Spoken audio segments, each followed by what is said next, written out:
Allow me to share my screen with you. Now, I'm gonna try to do this. I've tried this a couple of times and it hasn't been very successful. So I'm gonna try it again.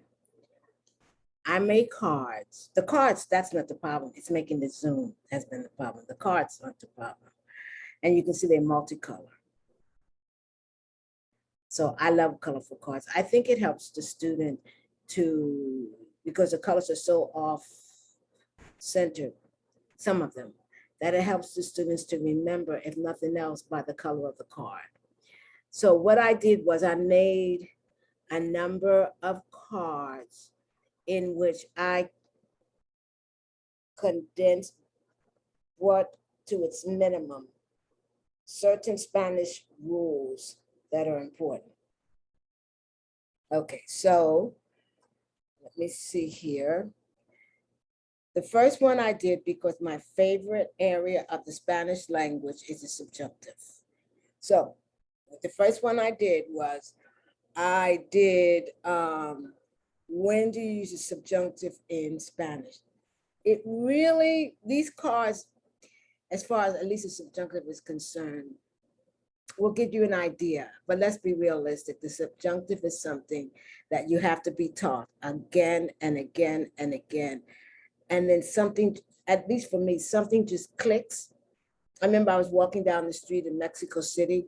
I was in, I think I was in Insurgentes, not Sur, but not too far from El Metro Insurgentes.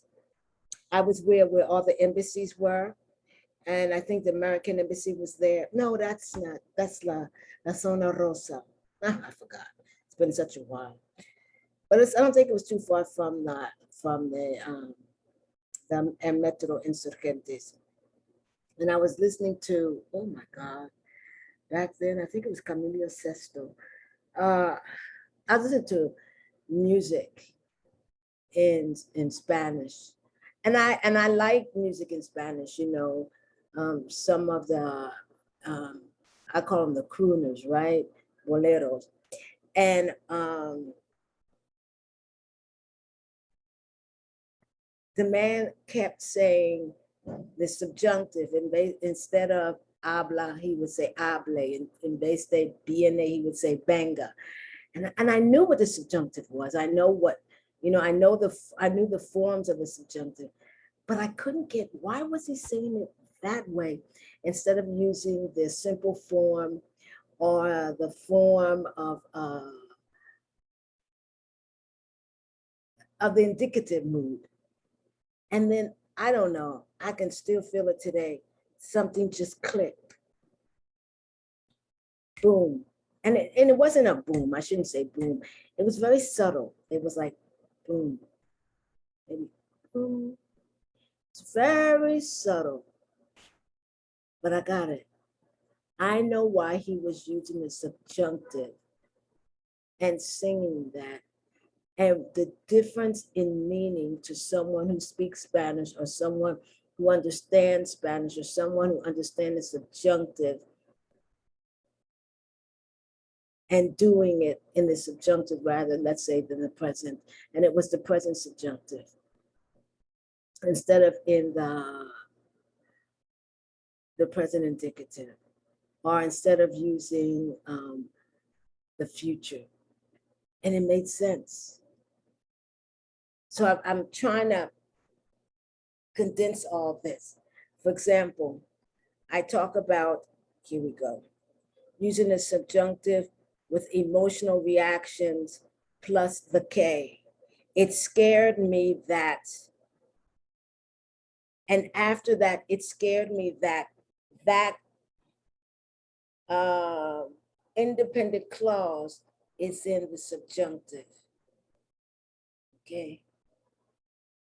Or using it like with general sentences. Well, I do a whole, I must have about 500, 600 cards. So obviously I can't, you know, put those up in video. And when you're talking about something always, and you're using subjunctive. So this card really should be, this card that I have here, I put it with that video and with those set of cards. You know, emotional reaction, I always showed you that. When you doubt or deny or scared of something, I doubt that you speak Spanish. Dudo que hables español. All right. Or these are clauses, dependent clauses that after the K triggers a subjunctive. See, noun phrases, impersonal. These are possibility, probability, not being assured of something. But some of these, these don't make sense unless you see them in context. But I thought I would include them anyway.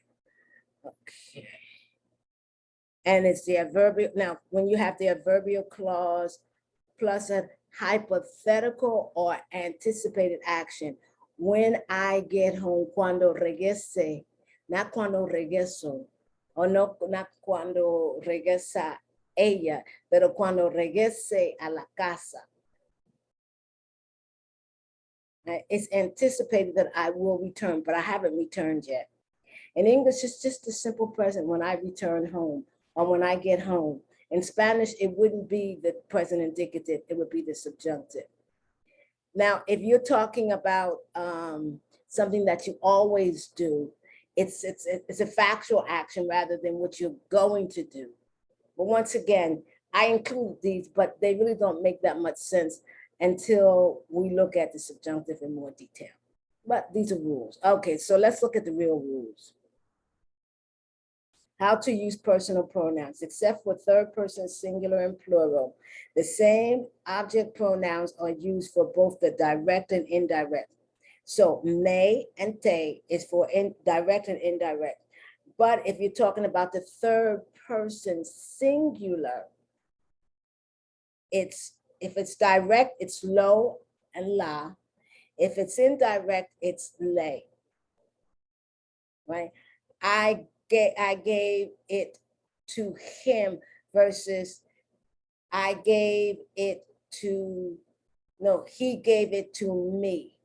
So we're talking about direct and indirect objects. Then you have nos, which is both direct and indirect. Then you have, for the third person plural, ellos, a ellas, a ustedes. The direct would be los and las. The indirect would be les. So some of these you have to know already before you understand these rules. Some no. Okay. How to use personal pronouns. Subject pronouns are used to draw attention to the subject of the verb. Otherwise, they are omitted. So when you want to say, I speak Spanish, hablo español, you don't say yo hablo español. You only do that if you want to draw attention to the fact that I speak Spanish. Oh, otherwise, if you want to just say, oh, you know what the difference would be? I speak Spanish and I do speak Spanish. I speak Spanish and hablo español. But if you want to draw attention to the fact that you speak Spanish is yo hablo español. I do speak Spanish. I do eat my lunch.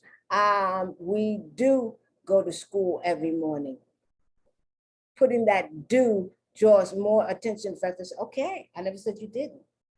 Now, third person singular and plural may be used to clarify ambiguous verb endings because the el, the ella, and the usted all have the same verb endings. For AR, it's a.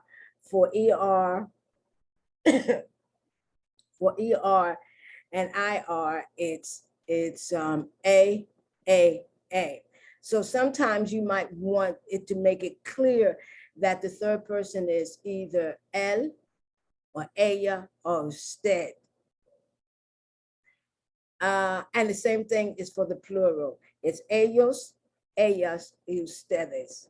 So if you want to make it clear which one you're talking about and the context doesn't give you the clue, then you would add ellos, ellas, or ustedes. Usted is sometimes used to emphasize the polite tone.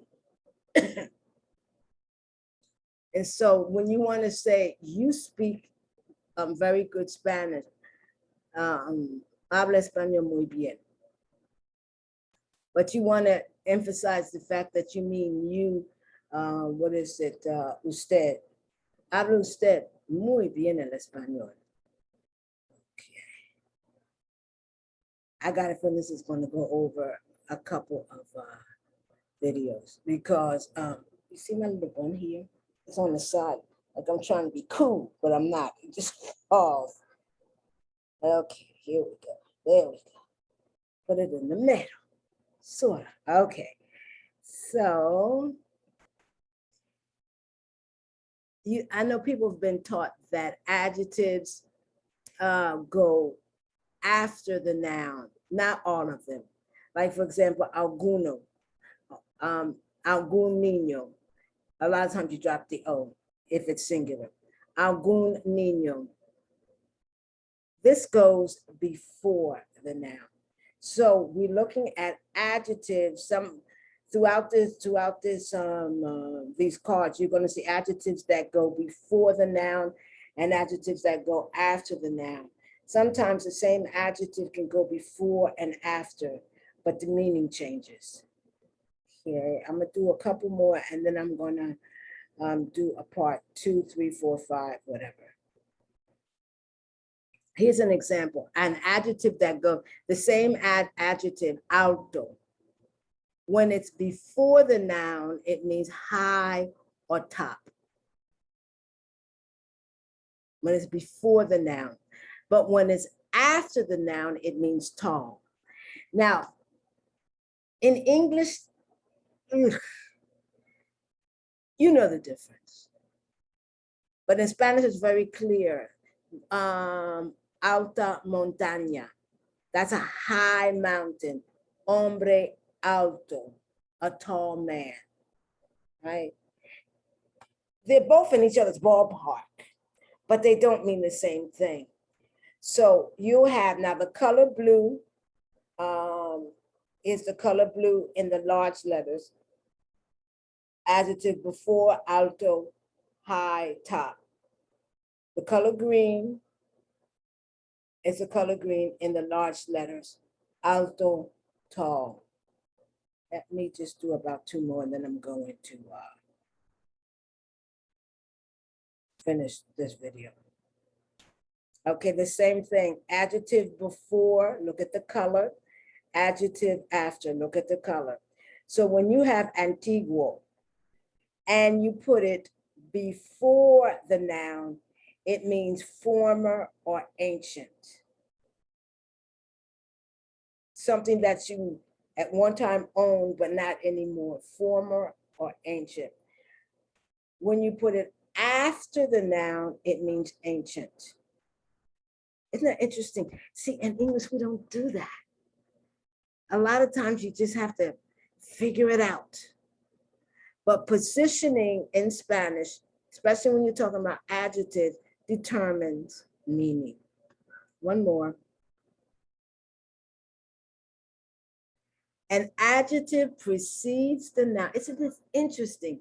An adjective precedes the noun when its description is inherent to that noun. When the description that you're using is a part of the noun. So, blanca nieve, not nieve blanca. Blanca nieve. You have snow, right? Inherent in snow is white. Excuse me if you hear a dog, a little dog barking. Once again, I'm doing this taping during the pandemic. So it's, you hear noise rather than in the studio, you hear noise in the area All right, so Blanca Nieve, which means white snow. Part of being snow is white. I'm gonna cut it because I can still hear the dog and I'm gonna have to stop until the dog stops. But you can see where I'm going, giving you little rules to help you to understand Spanish better. Because it's a beautiful language. And as a beautiful language, it should be spoken as much as possible correctly. So this is Corrala Ficklin, McLean, trying to get off this video as soon as possible because the dog keeps barking. This is outside at welcome, WYLCOME.com. Okay, so let me stop sharing and I'll be back. I shall return when I'm when the environment is a little bit quieter. Okay, and I want to thank you. Thank you for coming to my video. Thank you for coming to my different platforms. Thank you for coming to my YouTube channel. And if this video in any time is helpful, I would appreciate if you would subscribe. Thank you very much. Bye. Oh, and have a good day.